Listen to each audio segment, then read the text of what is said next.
Bon, petite vidéo toujours à la vallée de la mort. Et je voulais te donner un conseil par rapport à ton âge pour investir. Ton âge pour investir, l'idée c'est d'investir le plus jeune possible. Parce que, comme je le dis souvent, une personne qui va acheter un appartement à 18 ans, si elle fait un crédit sur 20 ans, globalement son crédit va être payé à 38 ans. Une personne qui va acheter à 60 ans, son crédit va être payé quand il aura 80. Donc, une personne qui a 18 ans, elle va en profiter jusqu'à ses 80, elle va profiter de son bien pendant 62 ans. Donc elle va gagner beaucoup plus d'argent que quelqu'un d'autre. Donc souvent, je te dis que le plus important, c'est de se lancer. Parce que si tu te lances, le temps va être avec toi. Chaque année, moi, je rembourse beaucoup de crédits. J'ai pas mal de crédits immobiliers et à chaque fois que je vieillis, ça veut dire que j'ai de plus en plus de patrimoine remboursé. Donc l'avantage de l'immobilier, c'est que ça te donne un avantage du fait de vieillir. À chaque fois que tu vieillis, tu es de plus en plus riche. L'intérêt des crédits, l'intérêt de l'immobilier, c'est quelque chose de génial. C'est que plus tu es vieux, plus tu es riche. Et c'est vraiment agréable. Chaque anniversaire, ça veut dire que ma condition de vie s'améliore, ma qualité de vie s'améliore. Et ça, c'est l'avantage des crédits immobiliers. Chose que je ne bénéficierais pas si je n'avais pas fait tous ces crédits immobiliers. À part vieillir et avoir de moins en moins d'années à vivre, entre guillemets, j'aurais moins de choses, j'aurais moins d'avantages.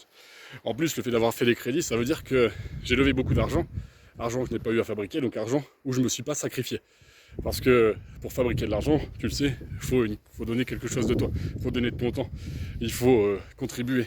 Et tout cet argent que j'ai emprunté, je l'ai emprunté seulement parce que j'avais le bon dossier bancaire.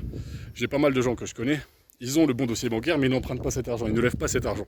Donc ça veut dire que ils ont leur cash issu de leur travail, parce qu'ils ont échangé leur temps contre de l'argent, mais le fait d'avoir des bons revenus, le fait de ne pas être endetté, le fait d'avoir de l'épargne, ils n'en profitent pas. Ils n'utilisent pas cette chose-là qui est à leur avantage. C'est dommage parce qu'il y a du vent, donc je ne peux pas te montrer le bon paysage, mais utilise ton levier bancaire, utilise le crédit.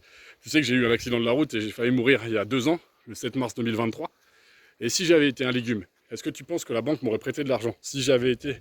J'ai cassé fémur gauche au milieu, fémur droit en haut et en bas, et plateau tibial également. Donc ça veut dire que j'ai eu beaucoup de fractures. Donc est-ce que si j'ai été resté un légume en fauteuil, est-ce qu'on m'aurait prêté de l'argent? Non. Donc globalement, j'ai bien fait d'avoir emprunté avant d'avoir eu mes accidents. Et maintenant, j'ai eu la chance de m'en remettre très bien et de m'en sortir bien, de pouvoir marcher et travailler.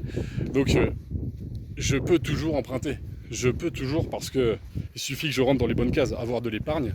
Sans épargne, c'est compliqué d'emprunter. Quand tu as les comptes à sec, c'est compliqué d'emprunter. Même si globalement, tu n'as pas dépassé les 33%, c'est difficile. Donc il faut de l'épargne. Il faut avoir des revenus. Il faut avoir pas mal de... rentrer dans les bons critères bancaires. Mais si jamais tu as la malchance d'avoir une maladie, si tu as la malchance d'avoir un cancer du sein, comme certaines personnes peuvent en avoir, puis ensuite se remettre sur pied, si tu as la malchance d'avoir ces problèmes de santé, tu ne pourras plus emprunter et tu ne pourras plus bénéficier de cet avantage. Donc lève de l'argent tant qu'il est encore possible. Au lieu de bouffer ton cash, au lieu d'investir et de mettre le tapis, de mettre toutes tes économies, de faire le maximum d'apports possible, c'est plus prudent de ne pas faire beaucoup d'apports et d'emprunter le maximum tant que c'est possible. Parce que ta situation peut changer, on ne sait jamais. On sait que les taux peuvent changer également. Avant, tu empruntais avec j'ai eu des crédits à 0,96%, j'ai eu des crédits à 1,11, à 1,50. J'ai eu des crédits également à 2,5. J'ai eu des crédits à différents taux, mais j'ai bénéficié de crédits assez avantageux au début. Les conditions peuvent changer. Bon, si ton crédit, il te coûte cher, si actuellement, imagine, tu empruntes à 4%, le jour où les taux vont s'améliorer, tu pourras faire racheter ton crédit à un meilleur taux. Donc ça, c'est toujours possible de faire racheter ton crédit. N'attends pas que les taux soient les meilleurs possibles pour racheter ton crédit. Pour faire un investissement. Tu investis maintenant parce que ce que tu as fait maintenant, tu en profiteras plus tard. Moi, quand j'ai pété mes jambes, j'aurais pas pu faire de visite, j'aurais pas pu investir. Donc heureusement que je l'avais fait avant. Parce que si ma vie avait été... si je n'avais pas pu travailler, si je m'étais remis mais que j'étais pas en pleine forme, j'aurais eu l'avantage de profiter de mes investissements que je n'aurais pas pu faire après.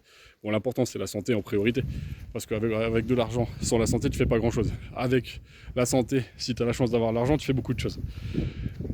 La santé plus l'argent, c'est vraiment un luxe, c'est vraiment un confort génial. Mais mes conseils par rapport au crédit aussi, le fait de les faire jeunes, c'est que tu auras beaucoup moins d'assurance. Une personne qui va être plus vieille va payer beaucoup plus d'assurance qu'une personne qui est jeune, parce qu'une personne qui est jeune, elle est quand même en pleine forme, il y a moins de chances qu'il lui arrive quelque chose.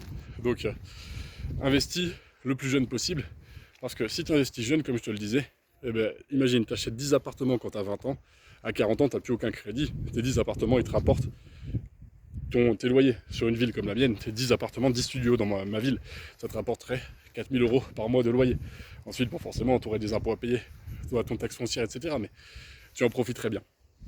Donc n'hésite pas à faire les choses et fais-les le plus jeune possible, parce que on ne sait jamais, mais pour l'instant, si tu n'as pas de femme, si tu n'as pas d'enfant, ben, tu peux économiser plus facilement, tu peux te serrer la vis et puis te lancer dans des projets. Tu as encore du temps. Si tu as la vingtaine, tu n'es pas étudiant en médecine, tu as forcément du temps à consacrer. Il y a plein d'études où tu as du temps.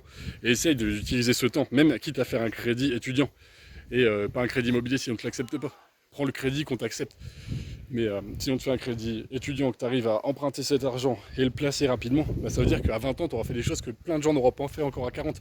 Donc tu auras cet avantage, tu auras cette expérience. Et quand on sait faire quelque chose, t'as vu, un petit rapace, quand on sait faire quelque chose, eh ben on peut réitérer, on peut le refaire. Tout ce que tu vas apprendre là maintenant que tu as le temps, que tu n'as pas forcément ta femme et tes gosses, eh ben tu vas pouvoir le réitérer facilement. Profite, fais les choses. Donc c'est possible tant que tu as du temps. Utilise le temps que tu as maintenant. Et en plus, comme je te disais, à chaque fois que tu vieilliras, tu auras remboursé du patrimoine. Ça sera à ton avantage. N'achète pas un bien trop cher. Idéalement, achète un bien qui s'autofinance ou un bien où tu as du cash flow. Il y a certaines villes où ça sera difficile d'avoir du cash flow, mais si ton bien s'autofinance, ça veut dire que ton patrimoine, il va se fabriquer grâce à tes locataires. Tu n'auras pas d'argent de ta poche à mettre, mais c'est tes locataires qui vont mettre tout l'argent pour rembourser ton crédit. Donc ça serait quand même con de t'en priver. Donc quand on fait des crédits immobiliers, même si on a des taux très élevés, on s'en fout, pour la bonne raison que c'est nos locataires qui remboursent nos crédits. Donc qu'est-ce qu'on en a à faire? Pas grand-chose. Et parfois, on a certains biens qui sont beaucoup plus rentables que d'autres, où on a des très grosses rentas, qui vont nous payer par exemple des biens où ça ne s'autofinance pas complètement. Peut-être que sur un bien, tu vas devoir mettre un tout petit billet de ta poche chaque mois pour rembourser la mensualité de crédit. Mais certains biens avec des gros rendements vont permettre de financer d'autres biens un peu moins rentables. Et globalement, l'idée c'est, même si tu dois mettre 50 € par mois pour un appart, et que sur un appart où tu as ou un immeuble, par exemple, tu dois mettre 50 balles par mois pour un immeuble où tu as 1050 € de loyer, tu as quand même 1000 balles qui viennent par exemple de tes locataires, tu avances quand même. Tout l'argent qui te permet de rembourser tes crédits, c'est pas de l'argent perdu, c'est de l'argent que tu as gagné. Donc l'idée c'est de toujours viser l'autofinancement, voire le fait d'avoir du cash flow si possible, mais certaines villes ne le permettent pas. Et il faut mieux avancer quand même. J'ai des amis qui ont des appartements dans des villes plus chères au mètre carré, où ils doivent mettre 50 balles de leur poche tous les mois. Mais c'est pas grave, ça reste quand même des investissements où ils encaissent leur loyer et où la plupart du crédit est payé par leurs locataires. Idéalement, si tu veux être libre financièrement assez vite, l'idée ça serait d'être dans des villes où le prix au mètre carré est assez faible et où tu as beaucoup de cash flow par rapport à tes apparts, ça facilite le fait d'avoir. Tu refabriques du cash en fait. Grâce à tes crédits, tu as fabriqué une machine à sous. Ton crédit t'a permis d'avoir de fabriquer ton cash tous les mois, cash que tu peux utiliser pour vivre ou l'épargner pour réinvestir. Et là, ça permet d'aller plus vite. Et en plus, là, si tu as beaucoup de rendement, ça veut dire que ton taux d'endettement, il va pas être catastrophique. Parce que si tu achètes un immeuble où tu as 500 balles de crédit, bon, il y a un immeuble à moi, par exemple, j'ai 700 balles de crédit, j'ai 2200 € de loyer. Donc, globalement, mon taux d'endettement, il n'est pas augmenté par cet immeuble, puisque mes revenus sont beaucoup augmentés par cet immeuble. Et mes mensualités ne sont pas énormes. Donc il y a certains biens qui vont te permettre d'améliorer ton dossier bancaire. Si tu vas taper des grosses rentabilités, ton dossier s'améliore et tu pourras en racheter, réitérer. C'est hyper intéressant. En dessous, tu as mon guide pour bien acheter, tu as également mes formations immobilières. Par exemple, la formation Faire son électricité soi-même qui est dispo déjà en dessous.